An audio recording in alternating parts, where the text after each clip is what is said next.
नहीं होता तो बताओ, अगर गरीबी हालत से गुजर रहे होते तो दाल का नाम नहीं सुनते हैं, सिर्फ वो क्या करते हैं, बोलो क्या करते हैं, नमक रोटी, जीरा रोटी, बस रोटी के साथ चटनी रोटी खाई और हाथ से पानी पिया और फुर्सत हो जाते हैं।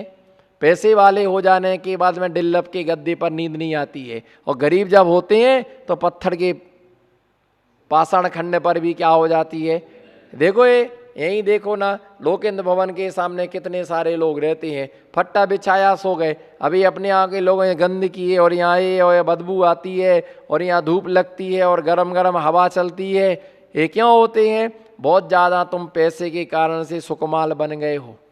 क्या बन गए हो, सुकमाल बन गए हो। तो इतराता आदमी जब है, जब 17 आइटम हो, अगर 2 ही आइटम हो दाल और रोटी तो बोलो, फिर कुछ भी नहीं बोलेगा। चट मंगनी पट विवाह, क्या चट मंगनी और पट विवाह, फटाक से लाया, बाहर का माल अंदर किया, फुर्सत हो गया, वो कहता है मजा आ गया। क्या कहता है, मजा आ गया। और 17 आइटम रखे ना तो क्या है, मजा नहीं आया, सब बेकार थी। ऐसा रहता है। पाप कर्म के उदय में जीव इतराता नहीं है, पुण्य कर्म के उदय में आदमी ज्यादा क्या करता है, इतराता है। और जब मार खा लेता है तो अपने आप उसको क्या हो जाती है, सद्बुद्धि आ जाती, फिर उसको अक्कल आ जाती है। ऊपर देख के चलते हैं और आम के छिक्कल पर जा कर के फिसल गए, हाथ पांव टूट गए, तो फिर भगवान उसको बुद्धि दे देती है। भगवान उसे बुद्धि दे देता है कि भैया सही मार्ग पर चलो। बोलो क्या, बोलो सही मार्ग पर चलो, है ना। इस मार्ग पर चलने से तुम्हारी आत्मा का कुछ भी हित होने वाला नहीं है। तो इस प्रकार से क्या होता है कि सम्यक दर्शन ज्ञान चारित्र जो दिया, सम्यक दर्शन सम्यक ज्ञान और सम्यक चारित्र का जो मार्ग बतलाया था, उस मार्ग में सम्यक दर्शन, और विशेषता ये है कि सम्यक दर्शन जो है वो सम्यक दर्शन चारों गतियों के जीवों को होता है। किसको होता है, नरक में रहने वाले नार की जीव भी सम्यक तो प्राप्त कर लेते हैं, एक त्रियंच गति में रहने वाला जीव भी सम्यक प्राप्त कर लेता, देव गति में रहने वाला जीव भी सम्यक दर्शन प्राप्त कर लेता है, मनुष्य गति में रहने वाले जीव भी सम्यक प्राप्त कर लेता। और तो क्या, स्त्री भी सम्यक दर्शन प्राप्त कर लेती, पुरुषों को भी सम्यक दर्शन प्राप्त होता है, नपुंसक को भी सम्यक दर्शन प्राप्त हो जाता, नपुंसक भी देशव्रती बन सकता है। कौन, नपुंसक भी देशव्रती बन सकता है। सम्यक दर्शन चारों गतियों में हो सकता है, इसमें कोई संदेह और शंका नहीं है। सम्यक दर्शन चारों गति में हो सकता है, सम्यक ज्ञान चारों गतियों के जीव के लिए हो सकता है, लेकिन सम्यक चारित्र जो होता है वो सिर्फ एक मनुष्य गति में ही होता है। सकल संयम, इसीलिए दौलत राम जी ने 5वें नंबर की ढाल में, प्रथम 5वें नंबर की ढाल में पहले ही दोहे में उन्होंने लिख दिया, मुनि सकल व्रति बड़े भागी, भवे भोगन ते बैरागी, बैरागे ओ पावने माई, चिन्हते अनुप्रेक्षा भाई। क्या लिखा, क्या लिखा, ये ध्यान रख करके चलना। मुनि सकल व्रति बड़े भागी, मुनि सकल व्रति बड़ भागी, भव भोगन ते, ये नहीं कहा आरी का सकल व्रति बड़े भागी, ये नहीं कहा, ये भी नहीं कहा क्षुल्लक देश व्रति बड़े भागी। क्षुल्लक जी, ये नहीं कहा दौलत राम जी ने क्षुल्लक देश व्रति बड़े भागी, ये नहीं कहा, ये भी नहीं कहा एलक देश व्रति बड़े भागी, तो ये भी नहीं कहा ब्रह्मचारी सत्तम प्रथमा बड़े भागी, ये भी नहीं कहा। जबकि आरिका माता जी भी मुनि जैसी चर्या का क्या करते हैं, पालन करते हैं। एलक जी मुनि जैसी चर्या का पालन करते हैं, क्षुल्लक जी भी मुनि जैसी चर्या का पालन करते हैं। कुछ बातों में समकक्षता है, केशरोंच करना, पद विहार करना, है ना, कर पात्र में, है ना, एलक जी कर पात्र में यहाँ लेते हैं। तो बहुत सारी चर्याएं जो क्या होती मिलती जुलती, लेकिन किसको कहा? मुनि सकल व्रती बड़ भागी। अब मुनि भी 3 प्रकार के, कितने प्रकार के? कौन कौन से बताओ बताओ? नहीं, आचार्य उपाध्याय साधु ये तो अलग है। और बताओ, आचार्य उपाध्याय साधु 3 प्रकार के हो गए। उसके अलावा द्रव्यलिंगी भावलिंगी ये अलग हो गए। ऋषि मुनि यति अनगार ये अलग हो गए। पुलाक बकुस कुशील निर्ग्रंथ ये अलग हो गए। आचार्य उपाध्याय शेक्ष गिलान तपस्वी कुल संग साधु मनोज्ञानाम ये 10 प्रकार के साधु अलग हो गए। 3 प्रकार के साधु बताओ? 3 प्रकार के मुनि, बाल मुनि। हाँ, अब खबर पड़ी, बोलो। बाल मुनि, युवा मुनि, वृद्ध मुनि। कितने प्रकार के मुनि हुए? बाल मुनि। बाल मुनि का मतलब होता है कि जिन्होंने बाल्यकाल में ही जिन दीक्षा को स्वीकार कर लिया। कितने? हाँ, बाल ब्रह्मचारी, वो तो कोई 40 साल मिले तो बाल मुनि थोड़ी कहलाए, वो बाल ब्रह्मचारी मुनि अलग है, बाल मुनि अलग है। बाल मुनि का मतलब कि जिन्होंने बाल्यकाल में, कितने साल तक का बालक दीक्षा ले सकता बताओ? 10 साल तक का। तुमने रिसर्च किया क्या? तुम कोई उच्च कोटि के विद्वान हो क्या? तुम क्या जुगल किशोर के साथी हो क्या? पंडित जुगल किशोर, बनारसी दास के तुम सखा हो क्या? 10 साल। 8 साल का बालक मुनि दीक्षा ले सकता, ऐसा हमारा जिनागम व्याख्यान करता। कितने साल का?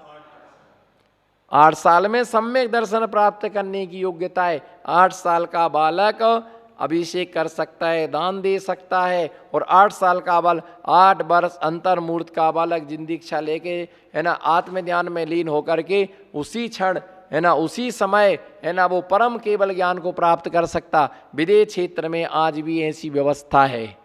कौन से क्षेत्र में? विदेह क्षेत्र में आज भी पंचम काल के 123 जीव। कितने जीव? पंचम काल के 123 जीव विदेह क्षेत्र जाएंगे और विदेह क्षेत्र में मुनि दीक्षा लेके अंतर्मूर्त में केवल ज्ञान प्राप्त कर लेंगे। कितने जीव? उसमें आपकी गिनती नहीं है, आप नहीं जाओगे उसमें, आपको टिकट नहीं मिलेगा, हमको भी टिकट नहीं मिलेगा, इनको भी टिकट नहीं मिलेगा। किनको मिलेगा फिर? किनको मिलेगा? सम्यक दृष्टियों को नहीं मिलने वाला, और तीव्र मिथ्या दृष्टियों को नहीं मिलने वाला, जो भद्र मिथ्या दृष्टि है। कौन सी मिथ्या दृष्टि है? भद्र मिथ्या दृष्टि का मतलब होता है कि जैसे मुनि महाराज मिले, वो जानते नहीं, अरे बाबा जी, है ना, पैर पड़ने लगे, भोजन कर लो, पानी पी लो, चाय ले आए, अंगूर लाए, बाबा जी खा लो। ये भद्र मिथ्या दृष्टि है। कौन सी है? उन्हें मालूम नहीं है, वो तो श्रद्धा से लाए कि ले लीजिएगा। बिहार में ऐसा ही हुआ, कोई आया, बोले महाराज जी चाय पी लो, ब्रेड का पैकेट लाया, बोले बाबा जी ब्रेड खा लो। हम नहीं खाते हैं। बोले नाराज मत हो। एक बस वाला है, बोले बाबा जी बस में बैठ जाओ, आपको छोड़े देते हैं जूनागढ़ तक। मैंने कहा नहीं बाबा, मैं पैदल जाऊंगा। एक जना है कि घर में रोके, नया डिल्लप का गद्दा ले, बाबा जी गद्दा पर सो जाओ। मैंने कहा भैया हम गद्दे पर नहीं सोते। बोले नाराज मत हो, आप जो कुछ बोलो सब दे देंगे। मैंने ये सब भद्र मिथ्या दृष्टि कहलाते, उनको जानकारी नहीं है, फिर भी बेचारे साथ में कई लोग 100 रुपये लेके बस वाले रहते, ट्रक वाले रहते, रास्ते में उतर के वो टीका लेके आए थे, 100 का नोट देने, बाबा जी आपका टीका, तो ले लेंगे क्या? तो भैया ऐसे पैसे, वो भद्र मिथ्या दृष्टि है। विदेह क्षेत्र में जाकर के अब कितने जीव जाएंगे? 123। क्या? 123। अब पंचम काल 21,000 वर्ष का है, तो इसके 3-3 हजार के 7 भंग बनेंगे। कितने? 7 तिरिक। पहले 3,000 वर्ष में 64। कितने?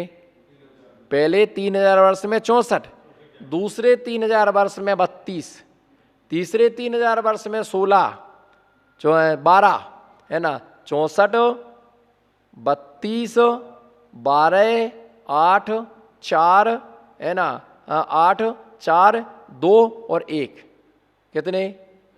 32, 64, 32, 12, 8, 4, 2 और 1। अंतिम जो 3000 वर्ष होंगे उसमें एक जीव ऐसा होगा बद्ध मिथ्या दृष्टि जो मर करके कहाँ जाएगा? विदेश छिप जाएगा। और वहां पर जा करके तीर्थंकर भगवान के पाद मूल में, किसके पाद मूल में? किसके पाद मूल में? तीर्थंकर भगवान के पाद मूल में निर्वस्त्र होकर के, केस लौंच करके, 28 मूल गुणों को स्वीकार करके और कर्म नाश करके अंतर्मूर्त में मोक्ष चला जाएगा। तो बालमुनि का मतलब होता है कि जिनकी दाढ़ी नहीं आई, मूछ नहीं आई है ना, जिनके वक्षस्थल में बाल नहीं आए हैं, ऐसे समय पर जिन्होंने दीक्षा को ले लिया वे क्या कहलाते हैं? बालमुनि हैं। अभी भी आज भी बालमुनि है कि जो छोटी 15, 16, 17 साल की दीक्षा उम्र में क्या ले लेते हैं? दीक्षा ले लेते, उन्हें क्या बोलते हैं? बाल। तो उनका पालन कैसे करना? उनको कैसे उन ऐसी छोटी अवस्था में उन्होंने दीक्षा ले ली है तो उनका बालक की तरह क्या करना? लालन पालन करना, उनकी वैयावृत्ति। अच्छा, ऐसे बाल मुनियों को देख करके हमारा श्रद्धान भी बहुत उमड़ता है। उनको देख के ओहो देखो कितने छोटे छोटे से मुनि हैं, कितने छोटे से क्षुल्लक जी हैं। उनको देख करके हमारे आत्मा के परिणाम क्या विशुद्ध हो जाते? वे क्या कहलाते? बाल मुनि। उनको अच्छे से आहार देना, भावना से आहार देना, ओहो स्तुति करना उनकी, ओ तुम्हारा कितना पुण्य कर्म का उदय था कि जो तुम क्या बन गए इस अवस्था में? मुनि बन गए। धन्य मुनीश्वर आत्महित में छोड़ दिया। बोलो, धन्य मुनीश्वर आत्महित में छोड़ दिया परिवार। तो वे बाल मुनि। बाल मुनि के बाद एवा मुनि, जो 20 साल 21 साल की उम्र में जिन दीक्षा को स्वीकार करते। कितने साल की उम्र में? 20 साल में। 21 साल की उम्र में जो जिन दीक्षा को स्वीकार करते हैं वे क्या है? जिनकी मूछें आ गई, डांडी आ गई, वे क्या कहलाते हैं? एवा मुनि। कम आश्चर्य है क्या? कम आश्चर्य क्या? ऐसी भरी जवानी में अगर कोई जैनेश्वरी दीक्षा को धारण करता है तो इससे बड़ा चंबा और क्या है? तुमको तो 1 महीने को आलू नहीं छूटता है, 6 बजे नींद नहीं खुलती है। कौन उठे 6 बजे से? एक यदि कहा जाए कि आपको एक माला फेरना है तो एक माला फेरने पर दादी याद आती है, बाप रे बाप 108 वाली नमोकार मंत्र की माला आज तक नहीं फेरी। 1 घंटा बैठने में तो ये 60 मिनट बैठते हो, 120 बार तो आसन बदल लेते हो, 120 बार तो आसन बदल लेते हो। और आध घंटे के ऊपर प्रवचन हुआ तो हर सेकंड में घड़ी देखते हो, अभी कतरा बोलेगा महाराज, अभी कतरा बोलेगा महाराज, अभी कतरा बोलेगा महाराज। हाड़ा दौड़ तो बाजी गया महाराज ने, तो मन न लागूगी लागी गयो महाराज ने, मन लागी गयो प्रवचन में। तो भैया हर घड़ी देखते हैं।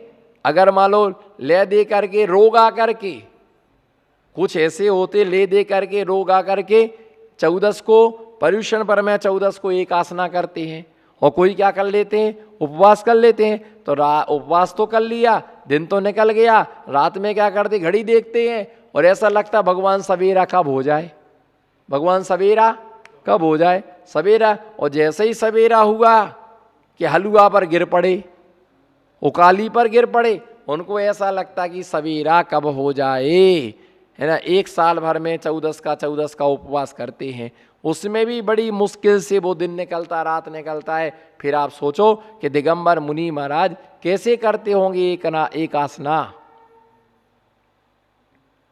तुम्हारे 10 दिन को व्रत आते हैं और मुनि महाराज के जीवन पर्यंत के लिए महाव्रत होते हैं। और श्रावक तो अपने घर में अपना मन का बना के खा लेता है, पर साधु को तो श्रावक जो दे वही लेना है। श्रावक जो देगा हमें वही लेना है, उसी में संतुष्टि रखना है। तो इस प्रकार से क्या होता है कि बाल मुनि और दूसरे क्या होते? एवा मुनि। ओ हो भरी जवानी में जिन दीक्षा को इन्होंने स्वीकार कर लिया, घर छोड़ा, परिवार छोड़ा, शरीर से ममत्व छोड़ा, केस लॉन्च करना, पद विहार करना, सर्दी गर्मी बरसात को सहन करना, मच्छरों की बाधा को सहन करना, इत्यादि जो क्रियाएं हैं उनके साथ सामायिक स्वाध्याय प्रतिक्रमण। मुनि बनना सरल है, बोलो मुनि बनना सरल है, पर मुनि धर्म में मन लगना बहुत बहुत कठिन है। मन लगना बहुत कठिन है। अब बन तो गए, पीछी का मंडल तो ले लिया, बोलो पीछी का मंडल तो ले लिया, अब सामायिक में मन नहीं लग रहा, पीछी का मंडल मन नहीं लगा, वो किसको करना पड़ेगा? श्रावक का काम क्या है? उसको तो चौका लगाना, हे स्वामी नमोस्तु आत्रो, बोलो आत्रो तिष्ठो, थाली दिखाई, मन शुद्धि वचन शुद्धि काय शुद्धि, आहार करा दिया। उसके बाद में महाराज जी मंदिर में जात्रो, जपा करो मी, अब क्या करो? जाप करो, सामयिक करो, स्वाध्याय करो, प्रतिक्रमण करो। अब मन नहीं लगता है तो मन किसको लगाना पड़ेगा? मन किसको लगाना पड़ेगा? है ना, मन तुम्हारा यहाँ वहाँ भटक रहा है ना, मन तुम्हारा दूषित है, मन तुम्हारा विकृत है, तो वास्तव में तुम्हारे पास मुनि धर्म है ही नहीं। ये तो प्रसन्नता की मुद्रा है। किसकी मुद्रा है? तो है ना, जो तुम्हारी जिन मुद्रा को देखे उसकी कली कली क्या हो जाए? खिल जाए, और तुमको देख करके कोई पथ से भटक ना जाए। मान लो कोई मुनि बनने वाला था, तुम्हारी गंभीर हालत को देख के, क्षतिग्रस्त मुनि धर्म को देख के, भैया क्या फायदा है ऐसे मुनि बने से, देखो तो इनकी ये हालत हो रही है, तो भैया मुनि धर्म की हालत नहीं है, तुम्हारे परिणामों की हालत गिरी हुई है। क्या गिरी हुई है? तुम ऐसे को क्यों देखते हो? अरे तुम इनको देखो ना, है ना, जिनका चित्त प्रसाद आह्लादित है, जब आओ तब सामयिक स्वाध्याय प्रतिक्रमण में रहती, यही वास्तविकता है मुनि धर्म है। तो बाल मुनि, इवा मुनि, वृद्ध मुनि, और जिन्होंने क्या किया 60 साल में, 65 साल में, 50 साल में, 55 साल में संसार शरीर भोगों से विरक्त होकर के उन्हें संसार बेकार लगाओ हो, ये सब संसार क्या है?